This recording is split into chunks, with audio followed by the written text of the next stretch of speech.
I'm being kept alive as an organ farm. I can't get infections.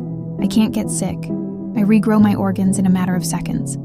I can regenerate a liter of blood every 10 seconds. My limbs aren't an issue either. I have what can be best understood as a massive healing factor. I've always had it. The healing factor. Ever since I was a kid, I've never scraped my knee, never caught a cold, never had to go to the nurse, and never broken a bone, despite participating in various sports. Everybody initially assumed I had a strong immune system or was simply lucky. I went most of my life believing I was just a lucky guy. When I went in for my vaccinations, the doctor said my skin was unusually thick, and they had to inject me quickly and remove the needle even quicker. I never even got drunk. No matter how many shots I took, I never got even tipsy, nor did I ever vomit. I always attributed that to some sort of immunity. Nothing I smoked in my teens got me anywhere either. I was in a car accident when I was 22. It was bad. I rolled 4 times and ended up crushed between the car that rear-ended me and a tree. The car was totaled and I should have been too. I thought I was dead. When I saw my shattered leg begin to crack and force itself back together, when the blood that poured out of my head suddenly became a trickle, then nothing. What eyesight I had left in my eyes came back just as quickly. Doctors called it a miracle that I walked away from that accident. Most that had to be done was cutting me out of the car. I knew what I saw, but the doctors told me I was probably just hallucinating from the accident. When I didn't have even a little whiplash in the morning, I went to the hospital. I thought I was in shock, and I wanted to make sure nothing was wrong, not even a bruise. The doctors sent me home that night, and when I got home, I needed to be sure of something. I grabbed a kitchen knife and cut into my left index finger, just enough to cut through the very tip of the finger. It hurt like hell, but as I suspected, the bleeding only lasted for a moment, and the tip was back. It looked exactly like the old one, and I knew I wasn't hallucinating since my disembodied fingertip was still on the counter. This should have been the discovery of a lifetime, and for a brief second it was. I ran to the hospital and chopped my finger off in the lobby. I let the disembodied digit hit the floor to the terror of everybody in the office, but within seconds, the finger was back. I grabbed my old finger and showed it to the nurses who surrounded me. Whispers of magic tricks went around until I chopped my hand off. Blood spewed for only a second, like the last bits of water stuck in a shower head, then stopped. My palm came back, then my fingers. Within moments, I was on the news.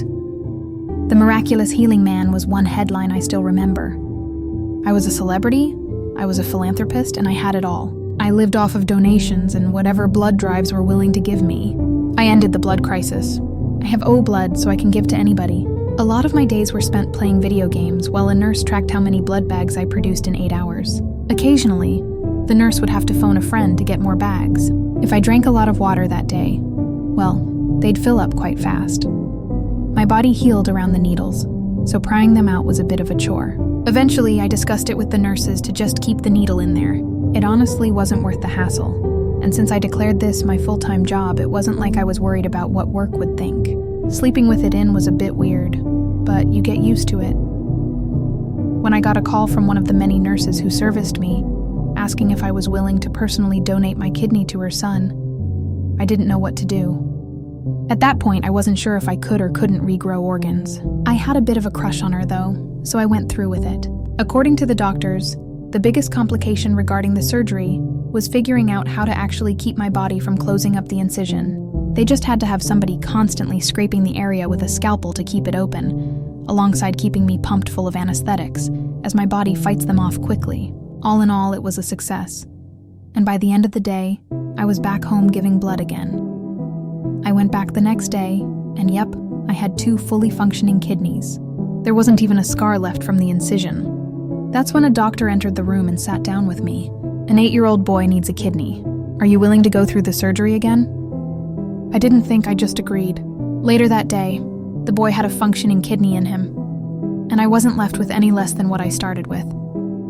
They kept me in the hospital overnight. I wasn't sure why they never made me before, but I didn't really care. With all my donations, blood and organ-wise, paying for the surgeries or hospital stay wasn't an issue.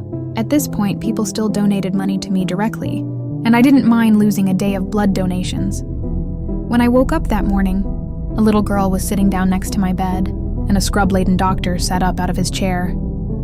"This is Samantha. She's gonna need a heart transplant by next month or she'll die. Are you willing?" I wasn't sure if the removal of my heart would kill me. I regrew a kidney twice in 3 days, and I was confident. That little girl had a heart at the end of the day, and so did I. They didn't permit me to leave then either, but I understood that one.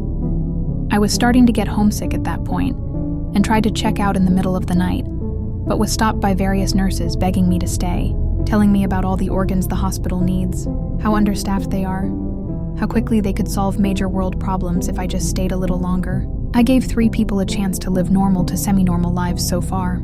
I gave so much blood that at the time, I never saw any ads for blood drives, so why stop now? I figured I'd be a hero if I did this. I'd be a legend. I probably already was. I decided to go back to my room on the condition that a nurse gets me takeout and a Red Bull. I had both by the time I showered and made my way back to bed. After I ate, a doctor came in and put a large notebook on my desk. In it was every organ transplant needed in the hospital, and how much blood would be needed. He asked if I would be okay to do these surgeries, and that they would take more organs out per surgery to maximize efficiency. They'd take my blood during these surgeries too. I looked at the names. Every one of them was a life, a person who would mildly inconvenience me. But in return, I'd give them life. I'd give them a chance. I agreed and was rushed to surgery. This was the first time they didn't put me under anesthesia. I tried to fight, but they gave me just enough so that I couldn't move, but could feel everything. The needle in my skin, their hands haphazardly digging through me to collect my organs. Skin grafts were taken. I don't even know what they did with them. My plasma was siphoned out, and they stitched me back up. Once the anesthesia wore off, I decided to leave. I fought through the doctors proclaiming how much of a miracle I was, and how much I was going to do for people. I didn't care. I wasn't a guinea pig. I'm a human still. I tried to go, but I felt a small prick and I was out. My healing factor is incredibly strong. So strong that during blood donations, my body would heal over the needles. So strong that doctors had jokes about me absorbing their tools. God knows how many are stuck inside of me as I write this. I doubt they bother extracting them anymore. I can heal around things. And that's what I woke up to. Both of my feet had been split open, and the bars of the hospital beds had been inserted through them. I was healed in my bed. No amount of struggling managed to free them. Normally, I would have just cut them off and hide until they grew back. This was a hospital room. There was no equipment around me since I couldn't get sick. And there was nothing to free myself with. Day after day, I was rolled into rooms, given barely enough sedatives to keep me from moving too much, damaging my valuable organs. The doctors and nurses would see me staring and talk about my miracle, and how I was such a good person for doing this. They spoke like I wasn't there. I could barely open my mouth to moan in pain, but every time they just shushed me like a toddler having a tantrum and continued to cut and pry. Several people needed to scrape the incision so they wouldn't close. Clumps of ribboned flesh littered the floor after each surgery. They closed my blinds and took my phone. The only 2 remnants of my life I still had. Now I couldn't even know if it was a good day outside or not. They must have caught on to me staring. They didn't want me to damage my valuable eyes. I constantly had a nurse in the room, but I rarely spoke to them. All they'd talk to me about was some sick miracle I had, then talk about how little Susie gets to live a normal life while I'm stuck here being torn open and left there to heal. They stopped even sewing me up.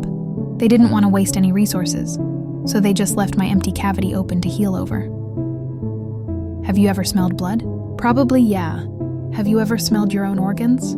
Have you smelled what should have killed you? Seen what should have done you in for good? God, why was I given this ability? I don't even know what year it is anymore, what day it is, or how many of my organs litter the general populace. How many people have I saved? It's all a number at this point.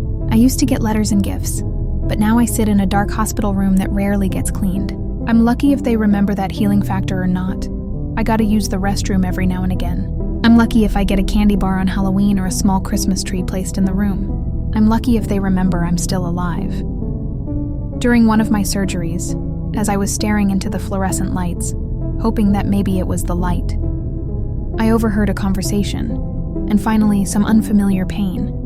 You get used to being ripped open and torn in two. I wasn't used to this pain. It was a novel. The one thing I had left was pain, but at least it was something new. I looked down as they began to cut into my leg, tearing it off roughly. A small spurt of blood came out before the wound became a scab, then a lump.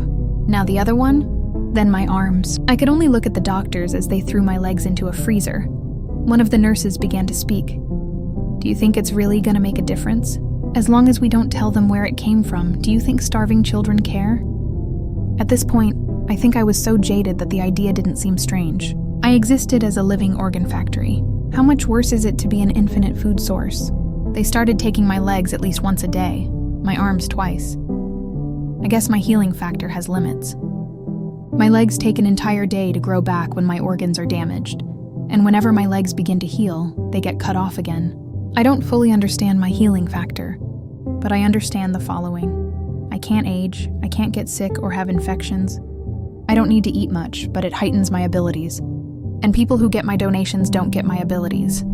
I do know a few more limitations. If my entire body is very heavily damaged, my body will focus on the most important organs like the heart, rather than healing my legs. Without food, healing slows, and now I know of another. I waited until my arms were back to write this, and I'm missing a finger. My other hand is much smaller.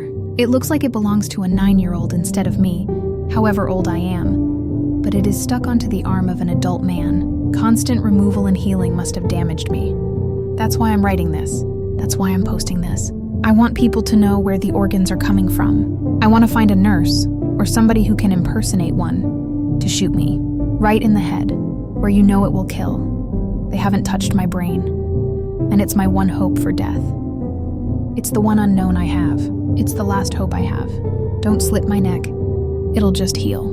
Nothing along those lines will work. I need to be shot dead or just shot. I need some closure. Either I'll know that I can't die and I'm stuck like this, or it won't be my issue anymore.